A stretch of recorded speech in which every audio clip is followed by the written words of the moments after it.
ಅವ್ರಿಗೆ ನಿಜವಾಗಿ ಅವ್ರ ಬಳಿ ನೈತಿಕತೆ ಇದ್ರ ಯಾವಾಗ ನಾವು ಹೋರಾಟ ಮಾಡಕತ್ತೀವಿ ವಿಧಾನಸಭೆದಾಗ ಒಬ್ಬ ರಾಜ್ಯಾಧ್ಯಕ್ಷ ಹೋಗಿ ಡಿ ಕೆ ಶಿವಕುಮಾರ್ ಕಡೆ 20 ಪತ್ರ ಮತ್ತು ಸಹಿ ಮಾಡಿಸ್ಕೊತ ನಮ್ಮ ಮುಂದೆ ನನ್ನ ಬಳಿ ವಿಡಿಯೋ ಇದೆ.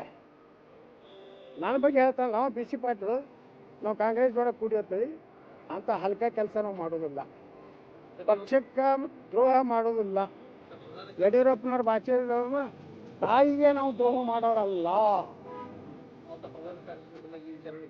ನೋಡ್ರಿ, ನೀವು ಒಂದು ಮಾತು ಹೇಳ, ಅಲ್ಲಿಗೆ ಅವ್ರು ಬರಲಿ, ಭಾಳ ಒಳ್ಳೇದಾಯ್ತು. ನನಗೂ ನಿನ್ನೆ ದಿಲ್ಲಿದಿಂದ ಫೋನ್ ಬಂದದ, ತಕ್ಷಣ ಇವತ್ತು ಹೊರಟು ಬರ್ಬಿಡ್ರಿ ಅಂತ. ನಾಳೆ ಬರೋದಿಲ್ಲ. ನಮ್ಮದು ಟೀಮ್ ಇದೆ, ನಾವು ಟೀಮ್ ಮಾಡಿದ್ವಿ. ಭ್ರಷ್ಟಾಚಾರದ ವಿರುದ್ಧ, ವಂಶವಾದದ ವಿರುದ್ಧ, ವಕಾಫ್ ವಿರುದ್ಧ ಹೋರಾಟ ಮಾಡಕತ್ತೀವಿ. ಇಡೀ ಟೀಮ್ ನಾವು ದಿಲ್ಲಿ ಕರೆಸ್ರಿ, ನಾವು ಹೇಳ್ತೀವಿ ಏನು ನಡೆದೈತೆ ಕರ್ನಾಟಕ. ನಾನು ಯತ್ನಾಳೊಬ್ಬನ ಕರೆದು ಸಮಾಧಾನ ಮಾಡಿ, ನನಗೇನೋ ಬೆದರಿಸಿದ್ರು ಹಂಚಿಸಿದ್ರು ಅಂತ ಏನಾರೇ ನೀವು ತಿಳ್ಕೊಂಡಿದ್ರೆ ಎದಕ್ಕೂ ಹೆದರುವುದಿಲ್ಲ, ಕ್ಷಮಾಪಣೆ ಕೇಳುವುದಿಲ್ಲ. ನಾ ಇಲ್ಲಿಯವರೆಗೆ ಮಾತಾಡಿದ್ರು ಒಂದು ಶಬ್ದನೂ ವಾಪಸ್ ತಗೋದಿಲ್ಲ. ಸರ್, ಈಗ ರಾಷ್ಟ್ರೀಯ